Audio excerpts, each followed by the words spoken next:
So here's what I'm going to need for this project.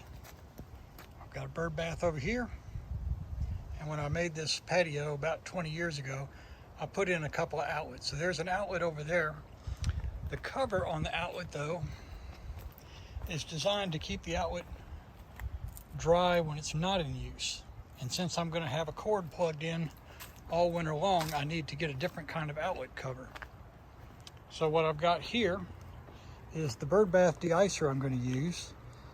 This is very inexpensive, only comes with a 1-year warranty, but my plan is to put this at the bottom of the bird bath underneath the rock. I keep a rock in there so the birds have somewhere they can stand and the water's not too deep. So I'm just going to slip that heater underneath that rock there, and then I'll sneak the cord in around the monkey grass or mondo grass that goes around the edge there, and I'll plug it into that outlet. Now, to keep the outlet dry when it's in use, I picked up this type of in-use outlet cover. This lets you plug in a cord and it keeps the outlet and the end of the cord dry. So I'm going to swap out the little spring-loaded flat outlet cover for this guy. In theory, the only tool I should need is a screwdriver. We'll see how that works out. When I connect my extension cord to the heater, I want to keep that connection between the cord and the extension cord dry. So to do that, I've got another product here. This is Cord Connect. This allows you to connect an extension cord and a service cord together and keep the connection dry. This is another product from Farm Innovations, the same people that make this heater. So let's see how this all comes together. Okay, now this outlet cover comes with adapters to use on a lot of different kind of outlets, but since I have a DeIcer style outlet, this will bolt directly on.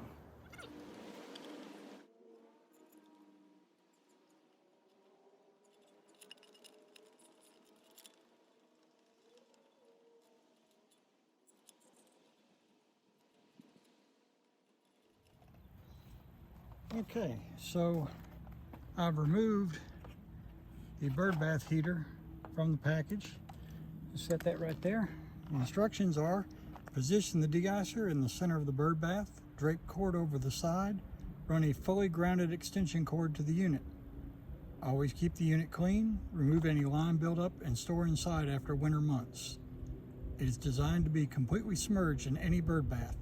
Enjoy your unit. Doesn't get much simpler than that.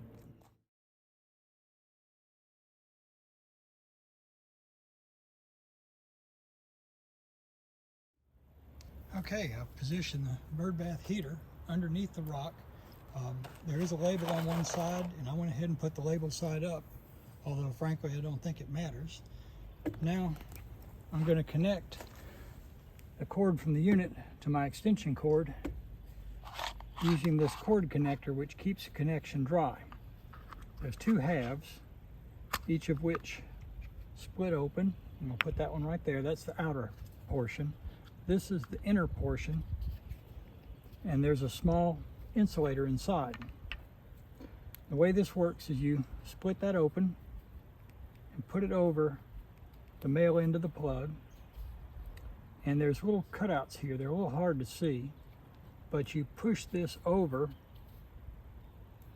the male end of the plug like that, so you can see you've got it tethered here to the cord, and you've got this foam insulation around the connections. So now the smaller portion goes over this part of the cord. You snap it shut, push that up in there a little bit.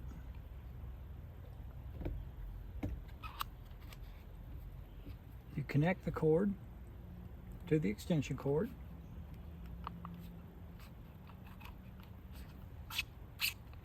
There we go. Now this half goes over the extension cord, snap into place. Now you screw the two halves together, which pushes the two cords tightly together and compresses that foam in between the two cords. So now no water can get in between the two cords. You've got a waterproof connection. All I've got to do now is fill this with water and plug in the cord.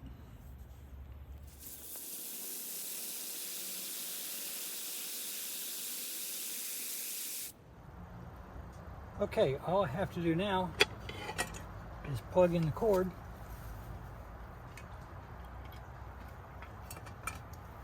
route the cable through this little spot here,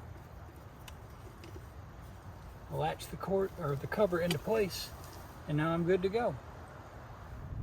It's been below freezing for 48 hours and the current temperature is 25 degrees this morning. And if I check the fountain, it's a nice toasty 40 degrees. So I'd say the heating blanket or the heating pad was a success.